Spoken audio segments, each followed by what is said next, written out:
Olá, velejantes! Hoje vamos falar sobre o último romance publicado por Érico Veríssimo, Incidente em Antares.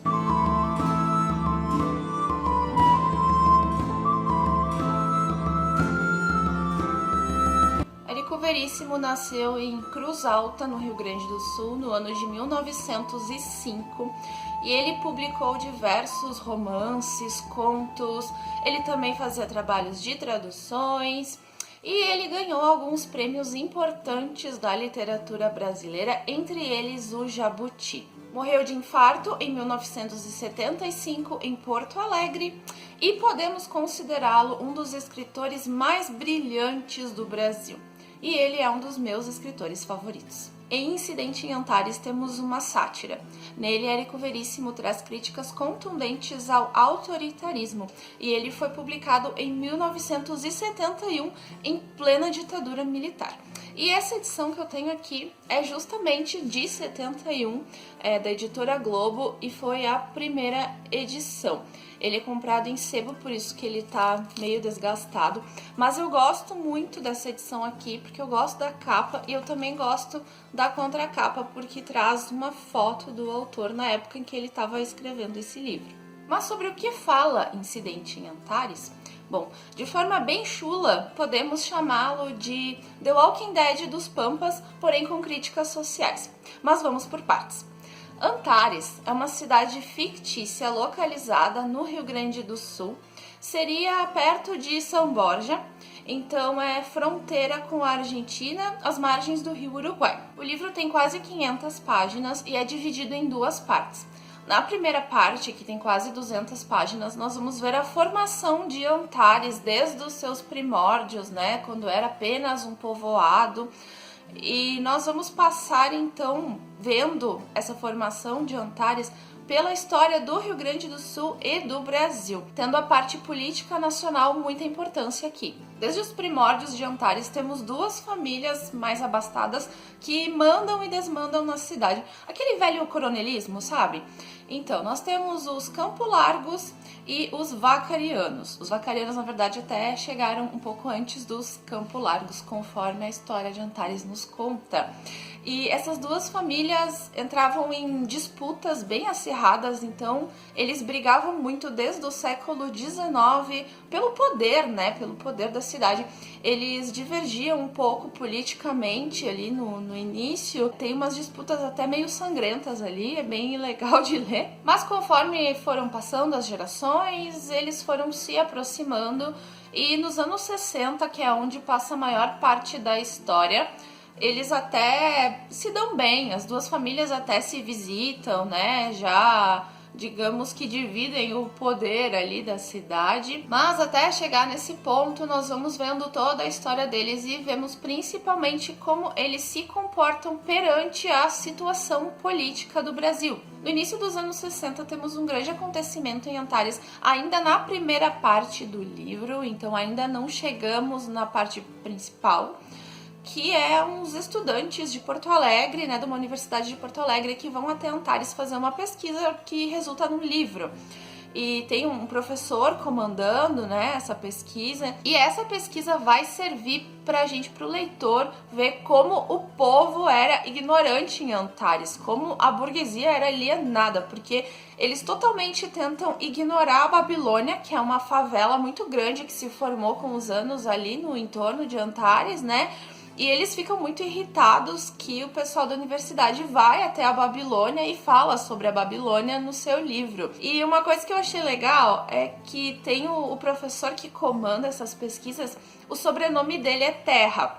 E é falado no livro que ele é descendente dos Terra Cambará, lá da obra O Tempo e o Vento, do autor. Então, eu gostei muito desse crossover que ele fez entre as suas obras, E outra coisa que eu achei sensacional é que o Veríssimo colocou uma cena onde a matriarca dos Campo Largo fala mal dele como escritor, fala mal do Érico Veríssimo. Ele botou a personagem dele falando mal dele. Eu achei muito engraçado. Aliás, tem muitas partes engraçadas, como eu falei, é uma sátira. Então a gente ri bastante com esse livro, apesar de refletir e pensar muito sobre a vida também. A segunda parte do livro se passa em pouquíssimo tempo, a maior parte dela se passa em um dia, na sexta-feira, 13 de dezembro de 1963. Alguns dias antes dessa sexta-feira, a gente vê que estoura uma greve em Antares, uma greve geral, onde praticamente todo o proletariado adere a essa greve a fim de reivindicar condições melhores de trabalho, né, enfim. E acontece uma coisa muito curiosa, que em um período muito curto de tempo, no meio dessa greve, morrem 7 pessoas em Antares. E os coveiros também aderem à greve. Entre esses 7 mortos está a Quitéria Campo Largo, que é a matriarca dos Campo Largo, né? E é importante ressaltar aqui que a Quitéria já era a figura mais importante dos Campo Largo na sua época, mesmo antes do seu marido falecer. Então, nessa época, podemos dizer que os Campo Largo eram um matriarcado, enquanto nos Vacariano temos um patriarcado, né? Depois eu vou falar um pouquinho sobre Tibério Vacariano. Mas a dona Quitéria, a dona Quita, como ela é conhecida, ela já era muito atuante na sociedade, já mandava e desmandava ali em tudo. Então, o velório dela, enfim, é um evento, né? Todo mundo vai, enfim, ela é muito conhecida na cidade, aquela coisa toda. E quando o cortejo fúnebre dela tá chegando na porta do cemitério, eles encontram os grevistas barrando a entrada. Aí se dá um embate ali, eles querem entrar para enterrar ela, porque é um dia civil, porque uma mulher da alta sociedade. Aí os grevistas falam que os outros 6 caixões que chegaram antes estão ali esperando, ela vai ficar ali também. Por fim, até o pessoal tenta levar de volta o caixão, né? Talvez levar para a fazenda da família, alguma coisa assim, da estância. Mas os grevistas não deixam e acabam ficando com o caixão ali dela de refém também, junto com os outros.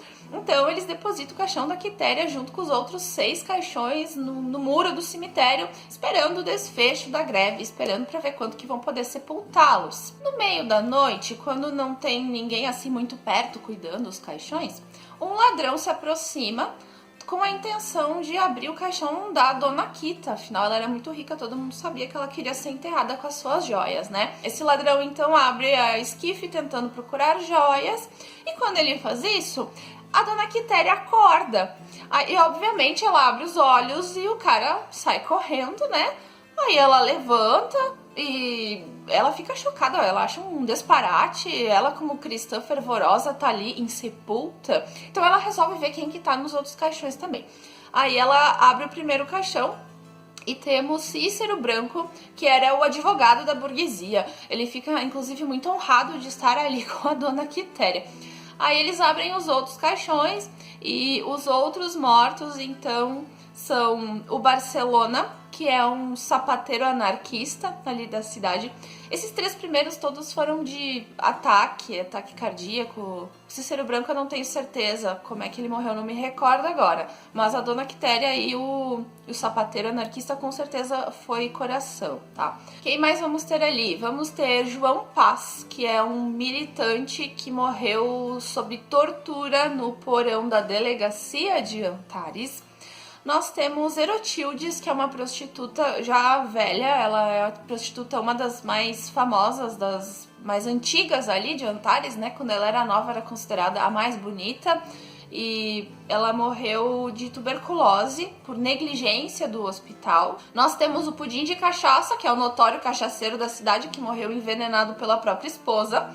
Nós temos Menandro Olinda, que é o pianista depressivo da cidade que cometeu suicídio, ele cortou os pulsos. Então nós temos aqui 7 mortos, devidamente apresentados, eles conversam, eles chegam à conclusão que todos estão mortos, realmente os corações não batem, eles não respiram, e eles querem entender por que ninguém sepultou eles. Aí o sapateiro fala da greve, ele explica que os coveiros entraram em greve também, mas eles não querem ficar daquele jeito, então eles resolvem que pela manhã eles vão até a cidade, vão descer o morrinho do cemitério e vão pedir, vão exigir o seu sepultamento. Então os defuntos, ou melhor, pessoas mortas, resolvem esperar amanhecer para ir até a cidade, né, para descer a rua lá, super movimentada. Quando amanhece, eles descem a rua em direção à cidade. Aí é um tendel, tem gente que fica apavorada, tem gente que já tem ataque, já morre também. É muito louca essa cena. Eles combinam então que ao meio-dia eles vão se encontrar no coreto da praça para fazer as suas exigências, e enquanto isso cada um pode ir visitar os seus afetos ou assombrar os seus desafetos. A gente tem uma sequência muito legal, a gente vê o que cada um foi fazer, e essa parte rende cenas maravilhosas, tanto engraçadas como tocantes. Ao meio-dia, então, como combinado, sob um sol escaldante de dezembro, eles vão para a praça. Aí eles se reúnem no coreto, né? Ficam todos lá esperando. Chegam todas as autoridades, entre elas o coronel Tibério Vacariano, né? Que é o patriarca dos Vacariano, que é o que manda em todo mundo ali. Chega o prefeito, o delegado e a população. Todo mundo vem assistir, todo mundo tá curioso pra saber, né? Já é um falatório geral que os mortos voltaram, é o apocalipse, aquela coisa toda. Então, todo mundo se reúne em volta da praça. E aí nós temos o ápice do livro, que começa um embate verbal, e além de exigir o seu sepultamento, os mortos começam a contar todos os podres da alta sociedade. Então, por exemplo, assim, o advogado, né, o Cícero, ele era advogado da burguesia, ele sabe todos os podres. Então, ele acusa, por exemplo, o prefeito e o Tibério Vacariano de enriquecimento ilícito, de corrupção. E eles começam a falar diversas coisas, começam a contar quem trai marido com quem trai a esposa com quem é amante de quem usa substâncias ilícitas. Então, eles começam a entregar todo mundo, e é uma cena maravilhosa, porque vira uma comédia pro leitor, obviamente, né? Pra burguesia da cidade é um pesadelo. Nós temos jovens que estão pendurados nas árvores, agitando, gritando.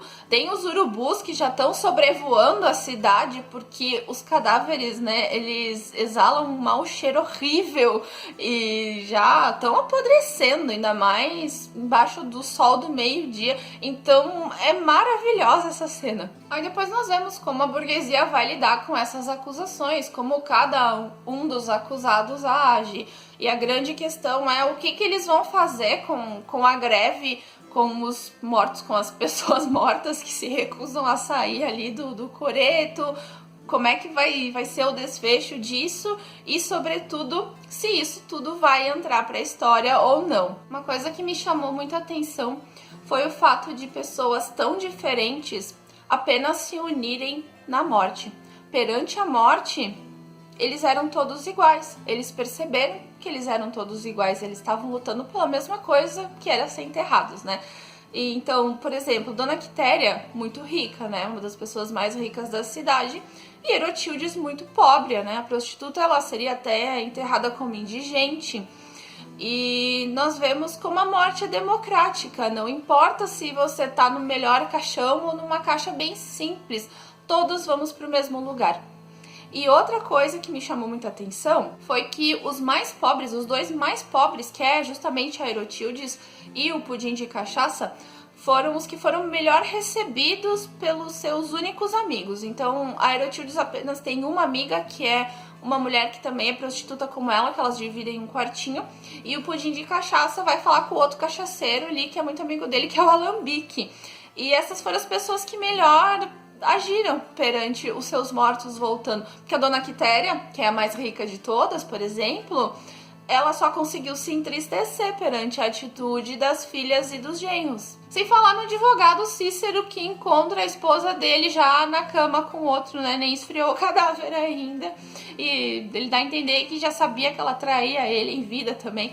Enfim, é bem interessante essa parte aí. É bem legal ver o que eles vão fazer, porque também em determinadas partes do livro a gente vai saber da história de cada um deles, né? Cada um tem uma história muito particular também. Nos anos 90, a Rede Globo fez uma minissérie de televisão baseada no incidente em Antares. E eu encontrei na plataforma de streaming deles, a Globoplay, um filme de 2 horas que é um compilado dessa série. E eu achei que ficou muito bom, achei bem fiel até. Alguns diálogos são muito fiéis ao livro. E nós temos a Fernanda Montenegro no papel da Quitéria Campo Largo, maravilhosa, e muitos atores de peso mesmo, assim, da Globo ali, né, fazendo os papéis principais. E achei muito legal a série, vale a pena dar uma conferida. O filme, aliás, né, que é o que está disponível hoje em dia. E o livro, então, nem se fala, eu amei, eu favoritei, é um livro que eu já encerrei pensando em revisitá-lo no futuro, porque ele me marcou bastante. Sobre a escrita do Veríssimo, eu acho até bem fluida, porém com muito conteúdo, com muito peso.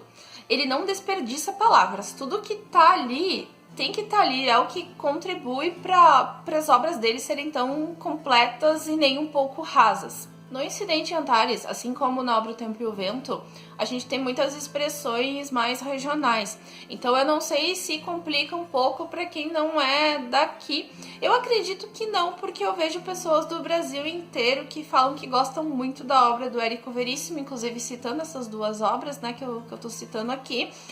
E eu acredito que seja uma coisa bem intuitiva, que nem eu lendo Jorge Amado. Quem me acompanha sabe que recentemente eu fiz a leitura de Capitães da Areia e eu me deparei com expressões regionais lá da Bahia que eu não conhecia, mas pelo contexto a gente entende, né? Muito intuitivo. Então é a mesma coisa. Então, no Incidente em Antares, principalmente na primeira parte, que se passa ali num Rio Grande mais antigo, assim como no Tempo e o Vento, a gente vê sim muitas expressões regionais, mas é só ir pelo contexto. Eu vou deixar na descrição os links para comprar o Incidente em Antares, porém agora novo a gente só encontra edição de bolso, tá? Edição pocket. Se quiserem essa edição aqui que eu tenho, né, essa raiz, ou alguma outra, tem umas outras que são tamanho normal e tem outras capas também, vai ter que ser em sebo. Na estante virtual eu sei que tem, então fica a dica. Eu espero que vocês tenham gostado desse vídeo. Me contem aqui nos comentários se vocês conhecem essa obra, se já leram alguma coisa do Érico Veríssimo ou do filho dele, o Luiz Fernando, que também é bem conhecido, né? Acho que algumas pessoas até conhecem ele mais hoje em dia. E obrigada por assistirem até aqui. Até o próximo vídeo e tchau!